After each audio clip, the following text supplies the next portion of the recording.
بسم اللہ الرحمن الرحیم۔ السلام علیکم۔ ڈاکٹر HVACR کی جانب سے آپ سب کو خوش آمدید۔ آج کے ویڈیو لیکچر میں ہم سمجھیں گے انتقال حرارت اور حرارت منتقل کرنے کے طریقے۔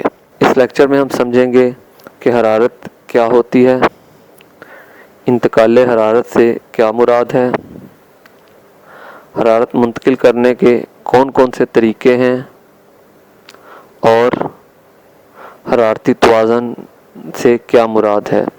ویڈیو لیکچر سٹارٹ کرنے سے پہلے اگر آپ نے ہمارے چینل کو سبسکرائب نہیں کیا تو ہمارا چینل ڈاکٹر HVACR سبسکرائب کر لیجئے اور بیل کے آئیکن پر کلک کر دیجئے تاکہ آنے والی تمام ویڈیوز آپ تک بر وقت پہنچ سکیں۔ شکریہ۔ تو آئیے اپنے لیکچر کا آغاز کرتے ہیں۔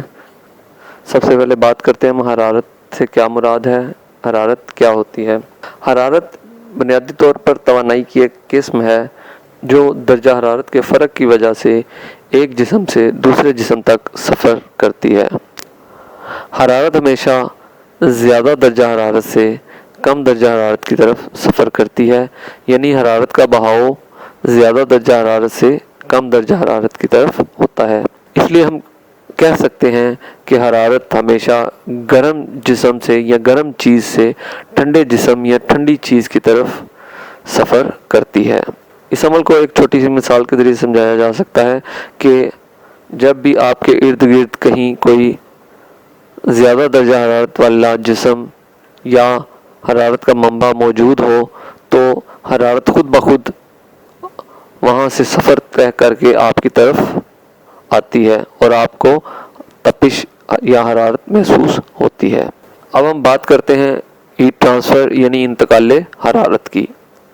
ہیٹ ٹرانسفر یا انتقال حرارت سے مراد حرارت کا درجہ حرارت کے فرق کی وجہ سے ایک جسم سے دوسرے جسم کی طرف سفر کرنا ہے۔ جیسا کہ بھی ہم نے سمجھا کہ حرارت ہمیشہ زیادہ درجہ حرارت سے کم درجہ حرارت کی طرف سفر کرتی ہے، یعنی گرم جسم سے ٹھنڈے جسم کی طرف سفر کرتی ہے، تو اس عمل کو ہیٹ ٹرانسفر یا انتقال حرارت کہتے ہیں۔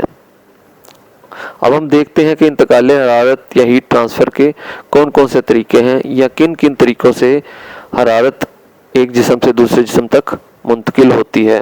حرارت منتقل کرنے کے طریقوں میں سب سے پہلا طریقہ ایصال حرارت یعنی کنڈکشن ہے۔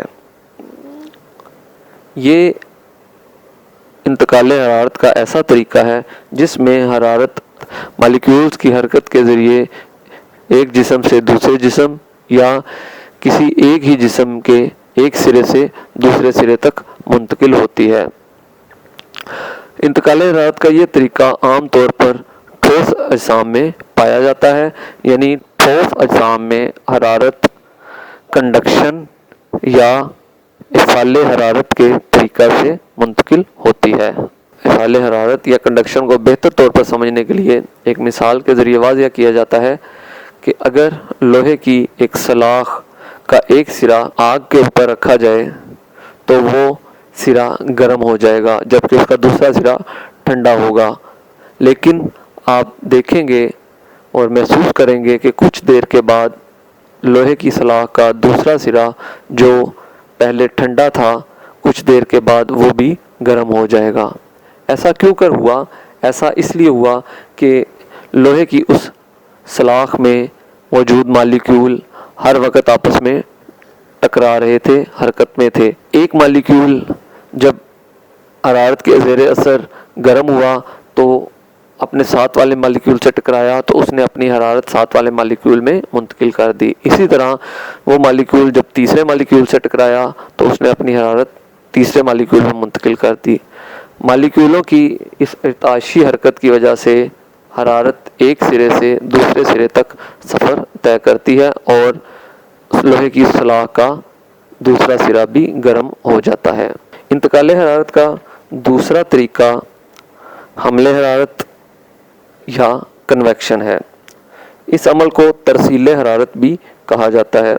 انتقال حرارت کے اس طریقے میں حرارت ذرات کی حرکت کی وجہ سے ایک جگہ سے دوسری جگہ منتقل ہوتی ہے۔ حرارت منتقل کرنے کا یہ طریقہ مائعات اور گیسوں میں پایا جاتا ہے، یعنی مائعات اور گیسوں میں حرارت کی منتقلی حملِ حرارت کے طریقے سے واقع ہوتی ہے۔ حملِ حرارت یا کنویکشن کو بہتر انداز میں سمجھنے کے لیے اس مثال کے ذریعے سمجھتے ہیں کہ جب کسی برتن میں کوئی مائع گرم کیا جاتا ہے تو مائع کو نیچے سے حرارت ملنا شروع ہوتی ہے، لہٰذا نیچے والا مائع گرم ہو کر ہلکا ہو جاتا ہے اور اوپر کی طرف اٹھ جاتا ہے، جبکہ اوپر سے ٹھنڈا مائع بھاری ہونے کی وجہ سے نیچے آ جاتا ہے اور حرارت حاصل کرتا ہے، اور یہ عمل پورے مائع کے گرم ہونے تک جاری رہتا ہے۔ کچھ دیر کے بعد آپ مشاہدہ کر سکتے ہیں کہ اس برتن کے اندر ذرات تیزی سے اوپر نیچے حرکت کر رہے ہوتے ہیں، صرف اس وجہ سے کہ جو ذرہ گرم ہوتا ہے وہ فوری طور پہ ہلکا ہو کر اوپر کی طرف اٹھتا ہے اور اوپر سے نسبتاً ٹھنڈا ذرہ بھاری ہونے کی وجہ سے نیچے کی طرف چلا جاتا ہے۔ اس طرح اس برتن میں موجود تمام مائع یکساں طور پر گرم ہو جاتا ہے۔ انتقال حرارت کا تیسرا طریقہ اشعاعِ حرارت یا ریڈیشن ہے۔ انتقال حرارت کے اس طریقے میں حرارت لہروں یا شعاعوں کے ذریعے ایک جگہ سے دوسری جگہ سفر کرتی ہے، اور حرارت منتقل کرنے کا یہ طریقہ عام طور پہ ہوا اور خلا میں پایا جاتا ہے۔ انتقال حرارت کے اس طریقہ کی خاصیت یہ ہے کہ چونکہ حرارت اپنے منبع سے لہروں یا شعاعوں کے ذریعے سفر طے کرتی ہے، اس لیے وہ اپنے ارد گرد یا راستے کو گرم نہیں کرتی، اس لیے وہ شعاعیں جس جسم سے ٹکراتی ہیں حرارت اس جسم میں منتقل کر دیتی ہیں، جبکہ جس راستے میں سے یہ شعاعیں یا لہریں گزر کر آتی ہیں اس میں حرارت منتقل نہیں کرتی۔ یہی وجہ ہے کہ سورج کی روشنی جب زمین تک آتی ہے تو ارد گرد کو نسبتاً گرم نہیں کرتی، جس وقت وہ کسی ٹھوس جسم یا زمین سے ٹکراتی ہے تو حرارت اس جسم یا زمین میں منتقل کر دیتی ہے۔ اس طرح سورج کی روشنی سے حاصل ہونے والی حرارت ضائع ہوئے بغیر ہم تک یا زمین تک پہنچ جاتی ہے۔ اب ہم سمجھتے ہیں حرارتی توازن کیا ہوتا ہے۔ حرارتی توازن سے مراد دو مختلف درجہ حرارت والے اجسام میں انتقال حرارت کے بعد ایک ایسا نقطہ یا پوائنٹ جس پر دونوں اجسام کا درجہ حرارت برابر ہو جائے اور ہیٹ ٹرانسفر یا انتقال حرارت کا عمل رک جائے، حرارتی توازن یا تھرمل ایکویلیبریم کہلاتا ہے۔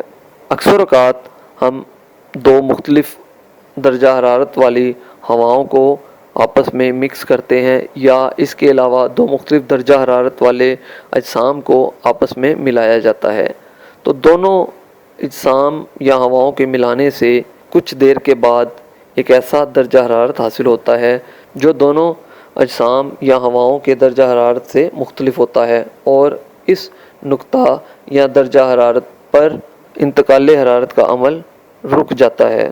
اس نقطہ یا پوائنٹ کو حرارتی توازن کا نام دیا جاتا ہے۔ اس کے ساتھ ہی ہمارا آج کا ویڈیو لیکچر اختتام پذیر ہوا۔ میں امید کرتا ہوں کہ آپ کو اس لیکچر کی سمجھ آئی ہوگی، اور اگر آپ کو مزید کسی قسم کی کوئی معلومات درکار ہوں یا کوئی سوال ہو تو آپ نیچے دیے گئے ای میل ایڈریس کے ذریعے مجھ سے رابطہ کر سکتے ہیں۔ آپ کی تشنگی دور کرنے کی بھرپور کوشش کی جائے گی۔ اس کے علاوہ آپ لوگوں کی قیمتی آراء اور تجاویز کو بھی خوش آمدید کہا جائے گا۔ شکریہ۔